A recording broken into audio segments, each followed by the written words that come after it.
Check, check, test mic. Check, test mic. Rinig ba ako mga kaibigan? Mga kaibigan, good morning mga kaibigan. Today is a beautiful Sunday morning. At nandito tayo ngayon, kitang-kita nyo naman, nandito tayo ngayon sa Tagaytay. So, magliliwaliw lang tayo para ma-testing natin yung bagong gadget na nabili natin, no? So tamang gala muna tayo ngayong linggo ng umaga kasi Lunes na naman bukas, no? Mapapalaban na naman tayo sa trabaho. So habang rest day, sulitin ang rest day mga kaibigan, no? So bukod sa gala na to,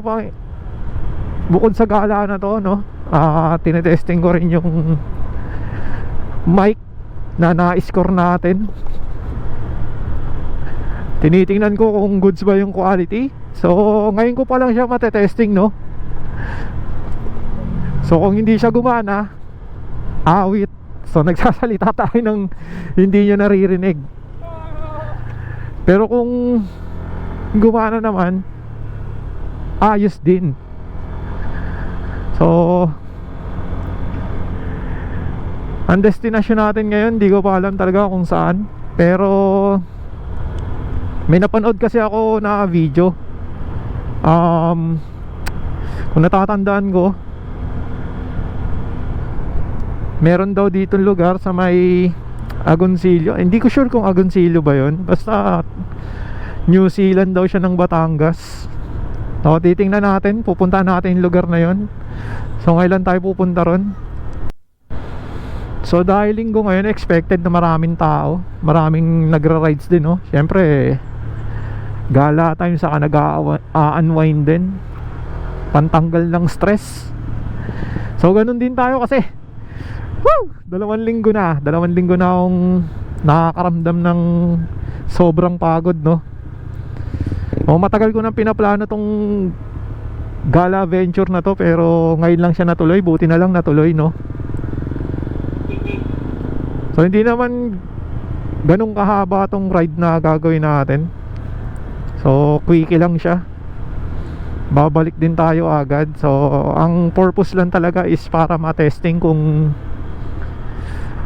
goods ba talaga tong gadgets na na-score natin, no?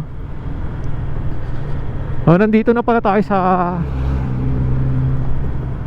Sampaloc Road. So popular tong ruta na to sa mga nagbabike. So kung napunta kayo ng Tagaytay at nababa kayo ng Talisay, isa ito sa mga daan. So 12 kilometers ang haba nito kung tama yung pagkakatanda ko. So maraming way para makababa ka ng Talisay, no? Isa na tong ruta na to. So may isang popular pa kung alam nyo yung kalsada na Sungay. O 7 kilometers naman yung haba nun bago kayo makarating sa baba ng Talisay. So ito yung kagandahan dito sa Sampaloc, malilim, tapos mapuno. Malilim na nga, mapuno pa syempre. Saka presko siya sa pakiramdam. Kaya maraming talagang pumupunta rito, lalo na pag weekend. So nung mga panahon ng siguro post-pandemic, daming siklista dito lagi. Hanggang ngayon naman, marami pa rin nagbabike. Kasi tingnan mo naman, sino ba naman hindi dadaan dito, no? Ayan, sila kuya, paahon na, oh. Ahon. So pag dito kayo magruruta, ingat nga lang kasi daming twisties. Tapos may mga blind spot pa tulad yan. Saka bukod sa mga nagbabike, may mga nakikita na rin, nagja-jogging. Kasi nga wala masyadong dumadaang sasakyan dito. Lahat ng sasakyan na bumababa ng Talisay sa may sungay sila dumadaan kasi mas maiksi yung ruta doon. Kaya ayun, puro siklista yung kadalasang dumadaan dito sa mga yan, motor, tricycle. Bira ka lang makakasabay ng 4 wheels dito. Yun, oh, sarap ng view. Ngayon na lang ulit ako nakadaan dito. Siguro ang huling daan ko rito, you know, last year. Nagmotor din. Ang pinuntahan naman namin nun, nagpaalop yata kami nun. Kasama yung isang tropa din. Tapos hindi na yun nasundan. Ganda dito talaga. Yun, oh, yung mga binabayaran dyan, eh. May isang spot pa ditong paborito, eh. Kasi dati nagbabike din ako. Ayan yung spot na yun, oh. Kung kala mo pumasok ka ng portal, tapos paglabas mo ibang lugar na. Yan, itong part na to. Yun, oh, diba? Panalo. Yun, oh. Sheesh. Ganda. So namnamin muna natin tong ruta na to. Panalo talaga, eh. Ayun, oh, ahon. So nung nagbabike ako, inaahon ko to. Siguro isang oras ko tong inaahon, eh, nung unang beses kong umakyat dito. Simula dun sa baba. Mamaya may kita nyo yung dulo na ito. So kung di pa kayo nakakapunta rito, first time, ito lang naman yung ipagyayabang na itong ruta na to, na itong Sampaloc Road. You know, malapit na tayo sa baba.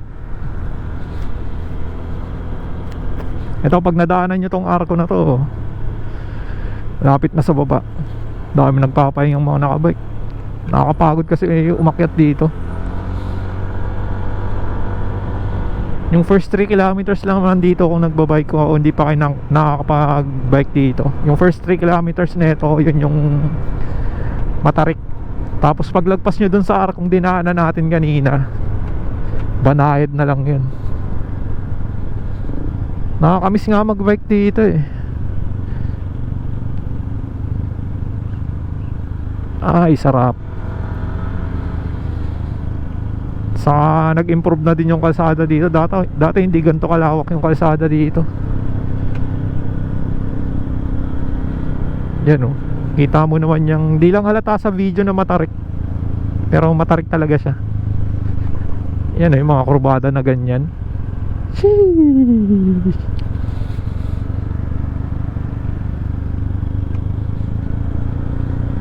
Yun, oh. Lapit na natin sa baba. Ay, sarap. May kainan pala dito. Overlooking, no? Ayos, ah. You know, sana all. Dami, oh. Group ride. Tayo solo basag. Ganda talaga dito, men. Di nakakasawa. Ayun, oh, tanaw mo pa yung baba, oh. Konting ingat lang tayo. Masyadong matulis ang kurbada. Woo! Yan ang mga binabayaran talaga. Try natin mag picture dyan. Nung nagbabay kami, may hinihintuan ako ditong part, eh. Sheesh. Ito yata yun, pagkurba mo dito. Yun, oh. Yun ang mga binabayaran. Yan, sarap. Dito tayo.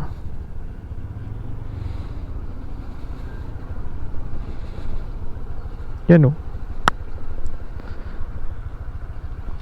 Sarap.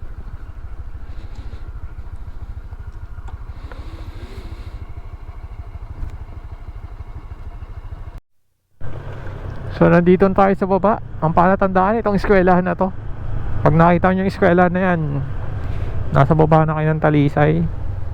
So kakanan tayo. Punta tayo ng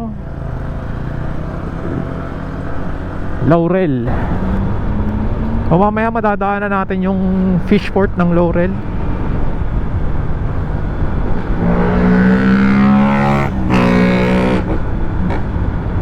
Ayun pa rin si kuya.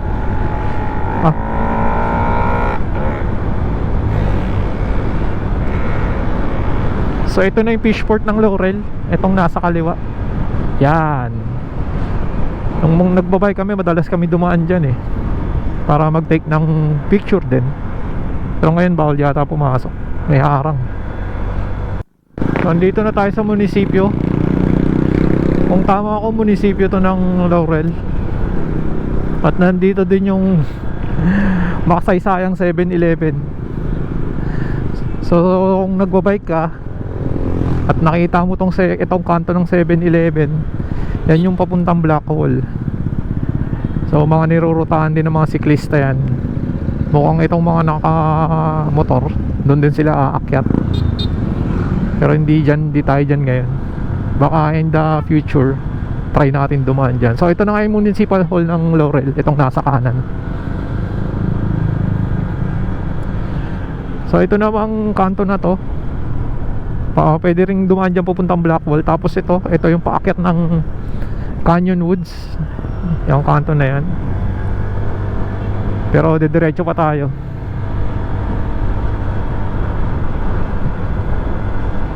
Oh, ito yung tulay na nasira. Hindi pa rin pala siya naayos, no? So ito yung alternative na daan. Sheesh. Yan yung ilog, oh. Ang Paras. O diretso pa rin tayo, no? Hanggang makarating tayo ng Buso-Buso. Itong kurbada na to, pag liko mo rito, ito bubulaga sa'yo eh. Yun, oh, kita nyo yung nasa kaliwa. Ayun yung Tagaytay. Eh, kung makulimlim dito ah. Huwag naman sanang uulan, no? Naiwan pa naman natin yung kapote natin. So nandito tayo sa Buso-Buso. Sheesh, ganito. So doon tayo galing kanina sa kalsada na yun. Ayan na. Wow. Yan ang mga binabayaran talaga. So marami rin pala nagra-rides ngayon, no? So yun, tapos na tayo mag picture dun sa may sign ng Buso-Buso. Tamang lusong na lang tayo dito. Putik, ang lalim na ito.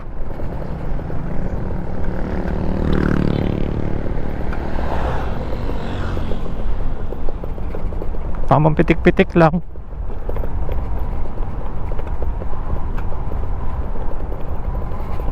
Ang tarik. Di ko nakapag-engine brake.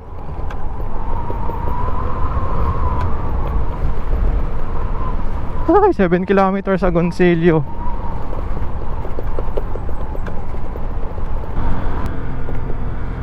Sheesh, coastline pare.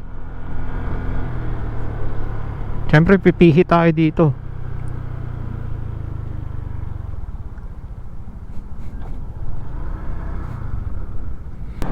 Mukhang malapit na tayo. Hahanapin ko lang yung natatandaan kong kanto. Yung kanto na yung katapat nun yung Sea Oil na gasoline station. Tapos may kanto doon, maliit lang siya na kanto. Shortcut siya para papunta doon sa, tawag doon sa road na yun, sa pagkakatanda ko, San Nicolas Agoncillo Road. So nandito na tayo sa May pinasukan tayong kanto dun sa Sea Oil. Hindi ko lang alam kung tama pa yung pinasukan natin. Medyo malupa pa tong daan na to. Hindi ko lang alam kung daanan ba talaga to. Ayun no, ayun yung talo. Tingnan natin no. Medyo liblib yung lugar, men. Mukhang naligaw tayo. Sana lang tama itong pinagagawa natin sa buhay, no? Huwag sanang maling desisyon.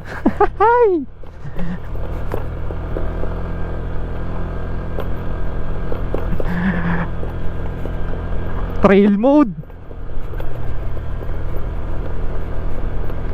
Mukhang doon dapat tayo eh. Ayun, kung nakikita nyo yung kalsada na yun. Kung maling kanto yung pinasukan natin, mga kaibigan. So mukhang tama naman. You know, semento. Woo, tamang desisyon. Kala ko maling desisyon. Tingnan nyo naman yan. Yung mga binabayaran. You know, medyo malakas yung hangin, kaya malakas yung alon. Huwag lang uulan, mga kaibigan, dahil wala tayong kapote. Kaso dead end na siya. So liliko tayo dito. Pero dito muna tayo sa kanto. Tambay tayo dito, no? Yay! So yun nga, ano, napako na naman tayo dun sa coastline. Ganda kasi ng view eh. 2 bars na lang pala yung gasolina natin. Siguro pag may nakita akong gasoline station, magpapakarga na tayo. Para lang makasigurado. Mahirap maubusan dito, bibihira yung gasoline station eh. Tapos madilim na, makulimlim na siya. Huwag sanang umulan, men. Awit talaga pag umulan.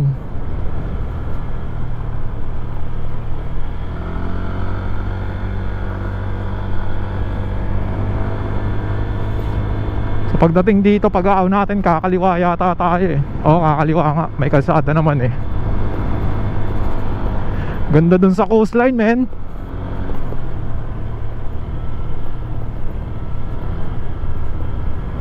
Yan o.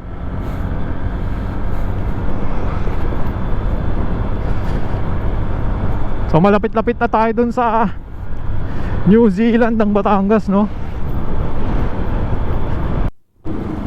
Yun o. Linaw ng tubig sa ilog, men. Ba't ba men ako ng men? Aon tayo dyan sa tulay. Kaliwa, dadaan tayo dun sa tulay. Di ko lang alam kung may daan dun sa kabilang kalsada, pero sa pagkakatanda ko, walang daanan. Diretso pa rin tayo.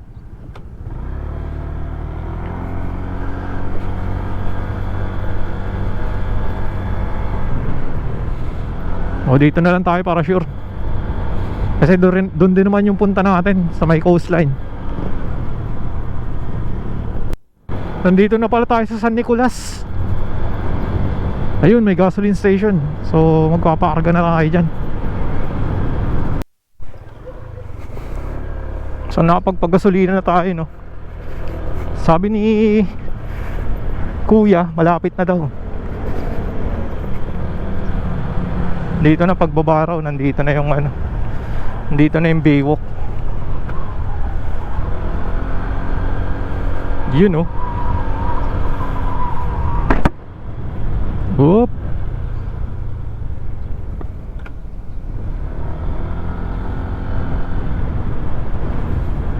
So kakanan tayo dito.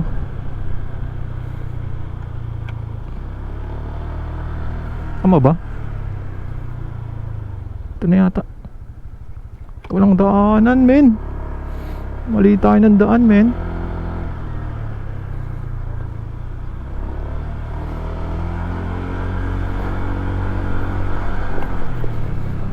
Kung dapat doon tayo sa kabila dumaan.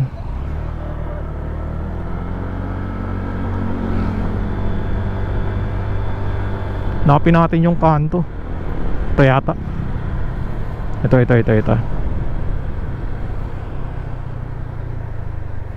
Ayan na.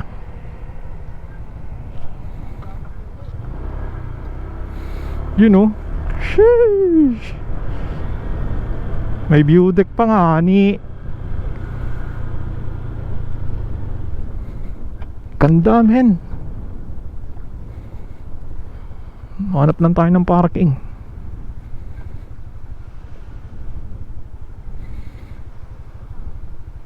You know, dalampasigan men.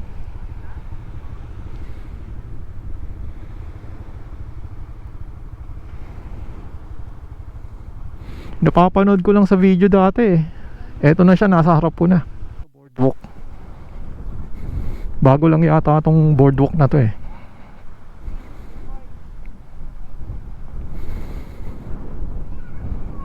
Ito pala yung police station ng San Nicolas, Lake Drive Shore.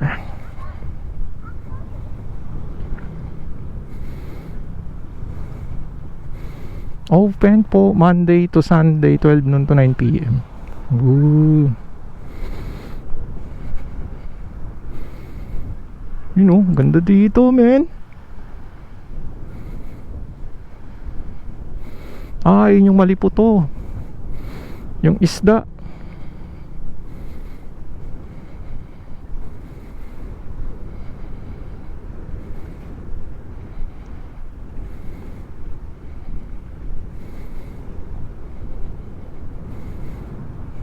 Ganda men. Ba't ba men ang men? Word of the day, men. Sheesh. Ayun yung Tagaytay oh, yung 4 na building na yun. Layo na natin. Tamang walkatan muna tayo no. Lakad tayo dito sa may boardwalk nila. Ito yata yung munisipyo ng San Nicolas. Hindi ako nagkakamali. Kasi mo, munisipyo tapos pag tambay, pwede ka tumambay dito maghapon men.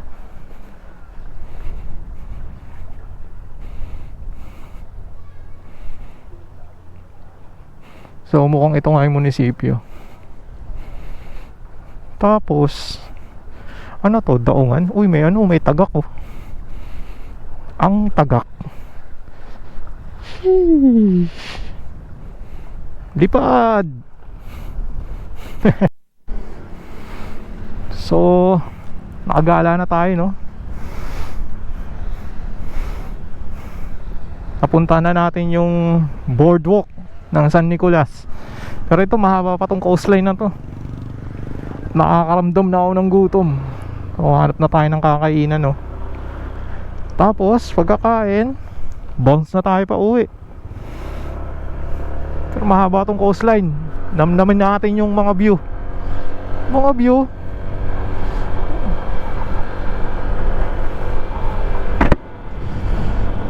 Mahaba tong coastline. Mabubusog talaga yung mata mo rito.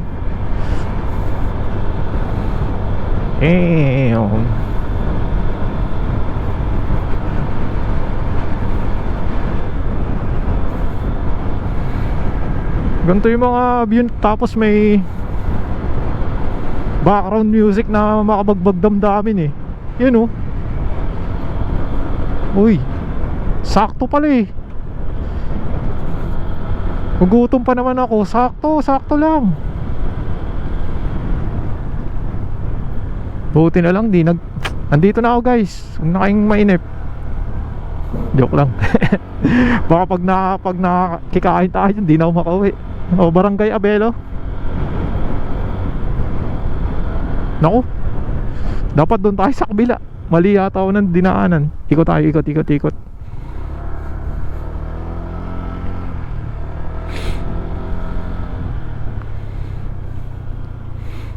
Nakamuti gaming pa tayo dun ah. Yan, dito dapat. Woo! Ang paras mo. Ano? Bibiyahe ka tapos ganito nakikita mo. Sarap mabuhay. Welcome to Barangay I Love. Balok Balik.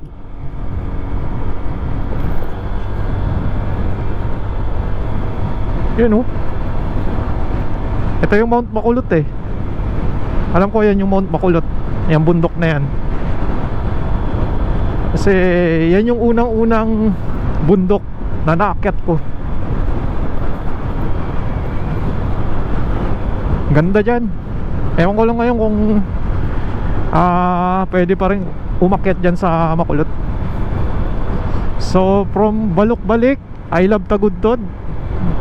Umong malapit-lapit na tayo dun sa destination natin.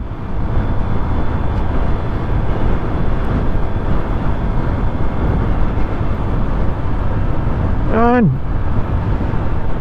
After Tagudtod, I love Maabud North. Ang ikli lang ng pagitan ng barangay dito. Hindi ko lang sure kung barangay mong lugar siya. Makakatapos lang din ng piyesta. Uy, Lomi. Yun oh. Ganda dun oh.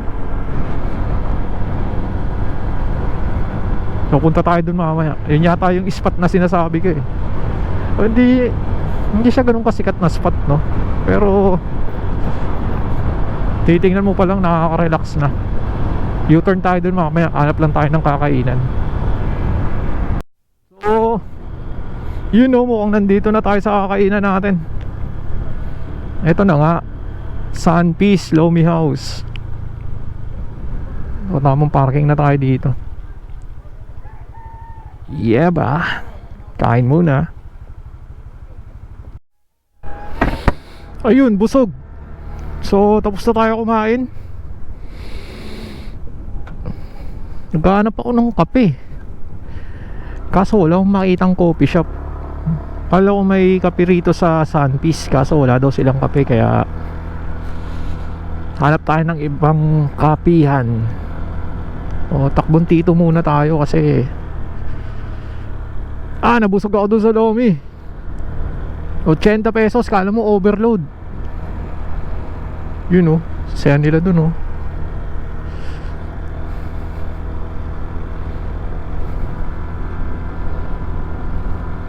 Takbon tito muna.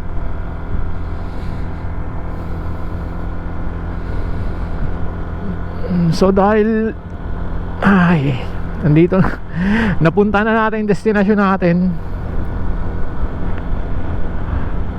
Actually hindi pa, kasi nandito yun eh. Nalagpasan natin kanina eh, yung pwedeng tambayan eh. Buti na lang di ganun kainit.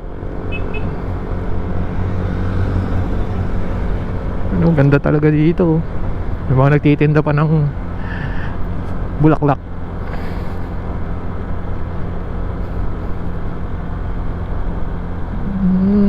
Naglaguan na yung mga damo dito. Dati kasi manipis yan, alam ko eh. So yung mga damo na yan, dito yung tambayan eh. Alam ko manipis yan before, kaso nagkapala na ngayon. Pero ito yan ang sinasabi kong tambayan. O may dala kang camping chair, upo ka lang dyan, sabay kape. Diba? Sarap.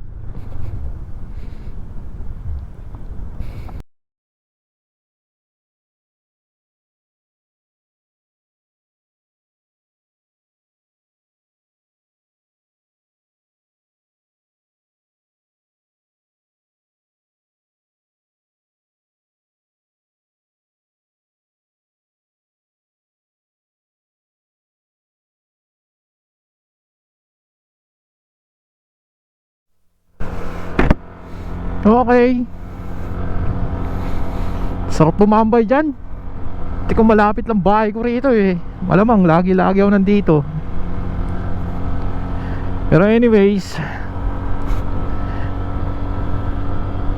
tapos na ang ating paglaboy. So oras na para umuwi.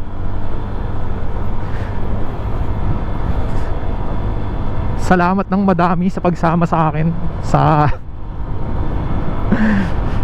paggala na ito. So siguro dadalas-dalasan ko yung gantong gawain, no. Tagal-tagal na rin ang huli ako nakagala eh. So basta may free time tayo, why not, di ba? Sulit na sulit. Sulit na sulit. Hindi ko alam kung saan ako dadaan ngayon, kung doon pa rin ba ako sa Sampaloc o mag-iiba ako ng ruta. Pero siguro parehas na lang na ruta para mas malapit. Kasi kung tatagos pa ako kung iikot pa ako papuntang Lemery, masyadong malayo. Kaya tingnan natin, baka tuyuin ako. Panis. Kanino pa sinusundan to na nakawili yung dalawang bata. Nako.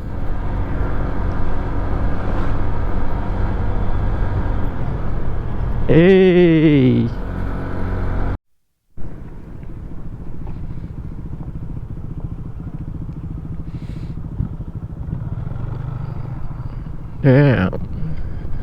Hindi ko nakita to kanina nung papunta tayo.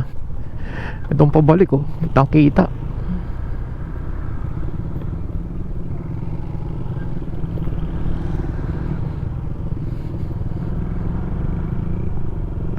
Rough road muna na malupit.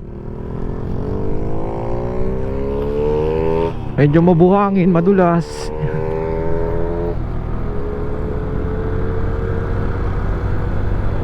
Yun, no.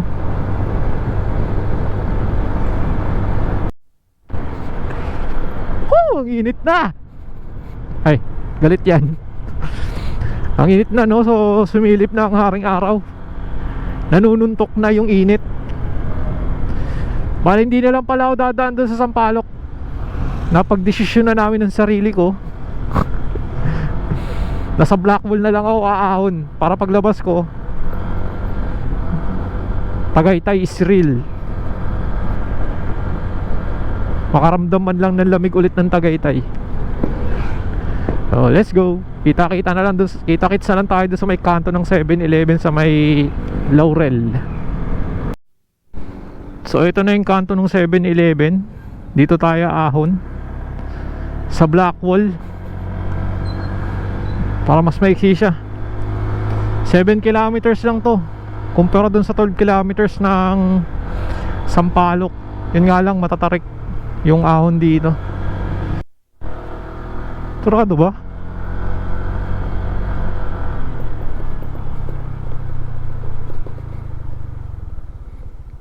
Para sa hindi sanay dumaan sa as is nyo, ganito, may mga karga na mabigat, wag na po kayo tumuloy, hindi po ligtas ang daan.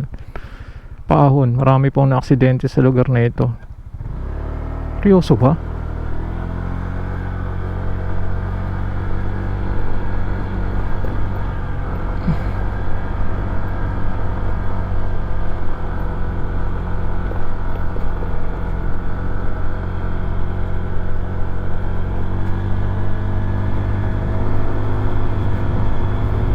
Ito na nga po ang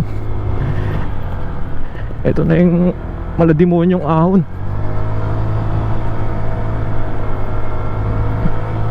Ang Blackwall.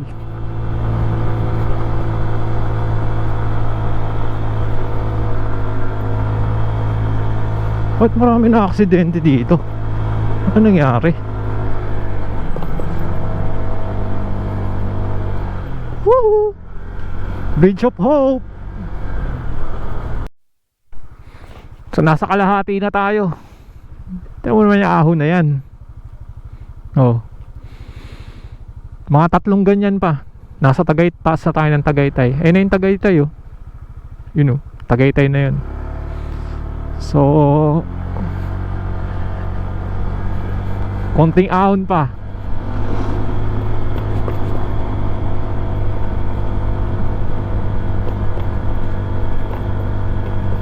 Yan, dire-diretso to.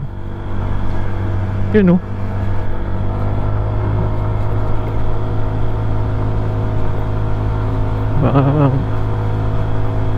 Tapos dito pagdating sa punuan na yan, biglang lalamig. Kala mo may instant aircon. Lamig.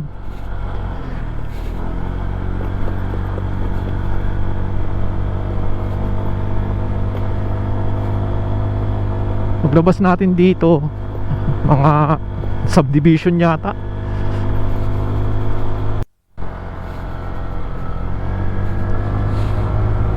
Dalawang ganto pa na ahon. Tagaytay na tayo. Isipin nyo yung 12 kilometers dun sa kabilang dinaanan natin palusong pababa ng Talisay. Siniksik nila sa 6 kilometers. Kaya ganito katarik yung ahon. Dulo na ito may kapihan, tapos may overlooking. Ayan o, kapihan yan o. Tapos may overlooking dito. Yun o. Uy. Biruin mo, dun tayo galing sa baba. Gaano kataas yung inakyat natin. Let's go.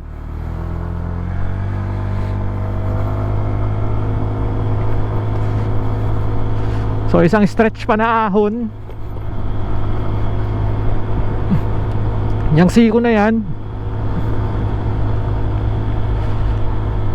Pagkanan natin I love Nyogan. Ito yung tinatawag na Nara Hill. Tapos pagkanan dito, ito na yung huling ahon. Tapos yun na, recovery. Paglabas natin, malapit na tayo sa Arco ng Alfonso. So nandito na tayo sa Tagaytay Rotonda. Dito tayo bumaba kanina. Umahon tayo doon sa may Nara Hill sa Barangay Nyogan. So